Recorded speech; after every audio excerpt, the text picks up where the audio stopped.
दिन हो गए, मुलाकात नहीं हुई। बैठो बैठो। ये बहन कौन है?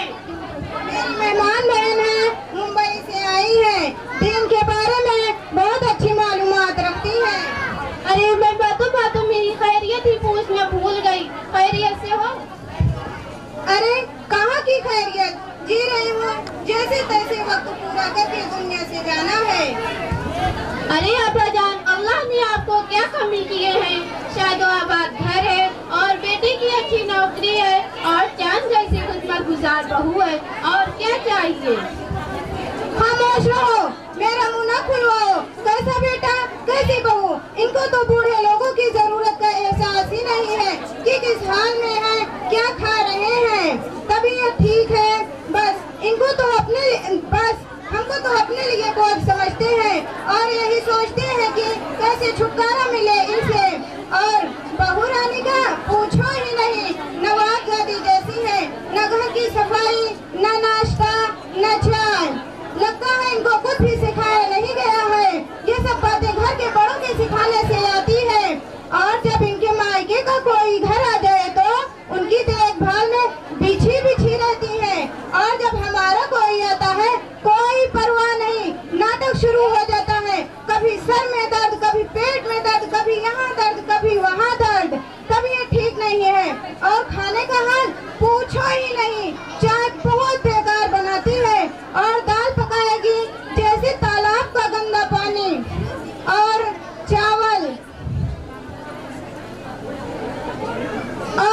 चावल जिसको खाए पेट में दर्द हो जाता है, और हर 2 दिन बाद अपना मायके याद आ जाता है और वहाँ जाकर अपनी माँ के पल्लू से बच जाती है और आने का नाम नहीं लेती। अरे अब्बा, आपकी बहू इतना सब कुछ कहती है, आप कुछ बोलती क्यों नहीं? देख बहन, मैं बोलते बोलते तंग आ गई हूँ। अब तो बोलना मुश्किल हो गया है।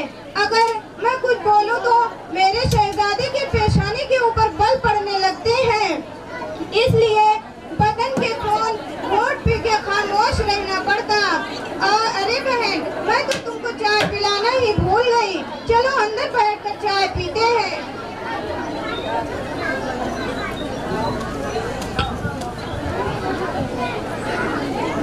ये थी सास और सास के पड़ोसन सहेली, दिल खोल कर अपनी बहू की गिबत कर रही थी। अल्लाह माफ फरमाए, कितनी बुरी हालत है। अब देखते हैं बहुओं को अपनी सास की कैसी तारीफ करती हैं।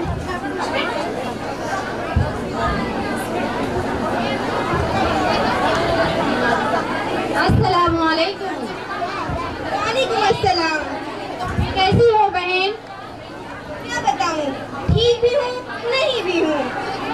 अरे बहन, किस दरमियान की बात कर रही हो? क्या बताऊं, जब तक सास का साया सर पर मुसल्लत है तब तक चैन की सांस कहाँ। अरे बहन, तुम कितनी खुशकिस्मत हो, तुम्हारे सर पर सास का साया है। नजमा, क्या खुशकिस्मती की रट लगा रखी हो। भला वो भी कैसे चैन से रह सकती है जिसकी मेरी जैसी सास हो। एक बात पूछूं? हाँ पूछो ना। औरतों में सबसे खुशकिस्मत औरत कौन सी है, तुम्हें मालूम नहीं है? नहीं मालूम है। औरतों में सबसे खुशकिस्मत औरत माँ हजरत हव्वा अलैहिस्सलाम है। वो क्यों? क्योंकि उनकी कोई सास और ननद नहीं थी। हम अपनी सास से इतनी परेशान क्यों हैं? वो सास नहीं, परेशानियों का घर है। जब देखो नाक चढ़ाए सर पर मुसल्लत रहती है। मैं उठूं तो परेशानी, मैं बैठूं तो परेशानी, मैं खाना खाऊं तो परेशानी, मैं सोऊं तो परेशानी, यहाँ तक कि मैं कुछ बोलूं तो गुस्सा और कुछ ना बोलूं तो मगरूर। मेरे हर काम में वो नुक्ताचीनी, हिम्मत अफजाई के बोल भूल के भी ना सुनूं। अब तुम ही बताओ, उसको और क्या नाम दे सकती हूँ? मेरा हाल चाल छोड़ो, अपना सुनाओ। क्या बताऊं बहन, मुझे तो जर्रा बराबर भी चैन नहीं। मेरी तो तलाकशुदा ननद है, दिन रात मेरा सर पका रखा है। नखरे अलग, ये अच्छा नहीं वो अच्छा नहीं, हर वक्त ताने सुनने को मिलते हैं। हर उसके बच्चे हैं, ये अच्छा नहीं वो अच्छा नहीं। क्या बताऊं बहन, ये कौन है? मैं तो पूछना ही भूल।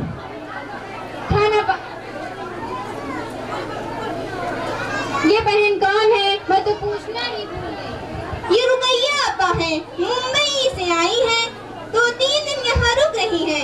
दीन के बारे में अच्छी मालूमात रखती हैं, पढ़ी लिखी बहन है।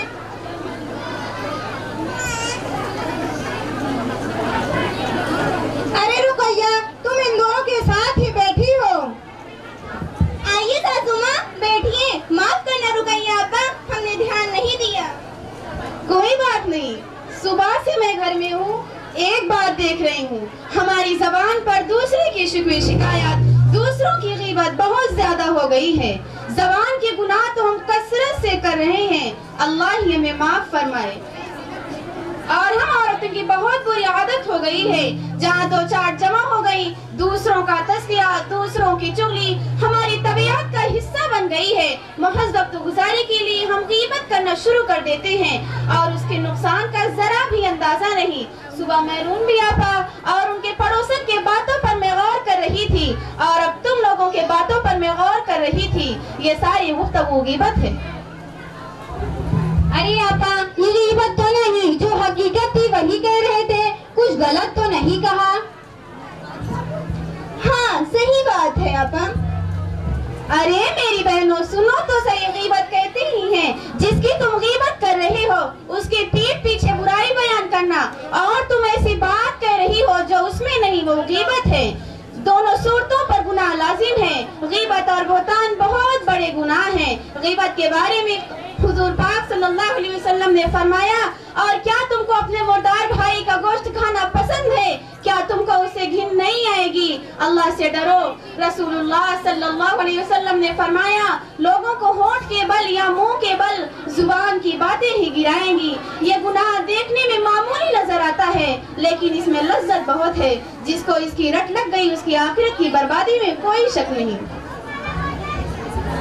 मेरी आखिरत क्यों बर्बाद हो गई?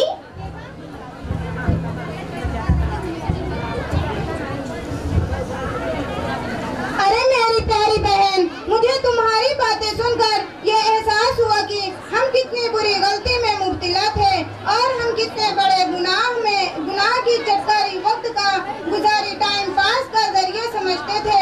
और मैं वादा करती हूँ कि आइंदा से कभी किसी के पीठ पीछे बुराई नहीं करूँगी और जबान के सारे गुनाह छोड़ दूंगी।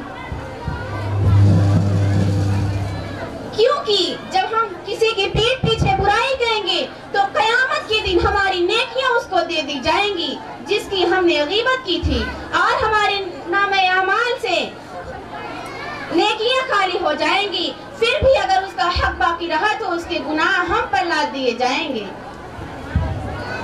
अरे रुकैया, हमने तो बहुत से लोगों के पीठ पीछे बुराई की है, अब हम क्या करें? सबसे पहले उससे माफी मांगो जिसकी आपने गीबत की थी। अल्लाह हम सबको गीबत से बचने की और उस पर अमल करने की तौफीक अता फरमाए।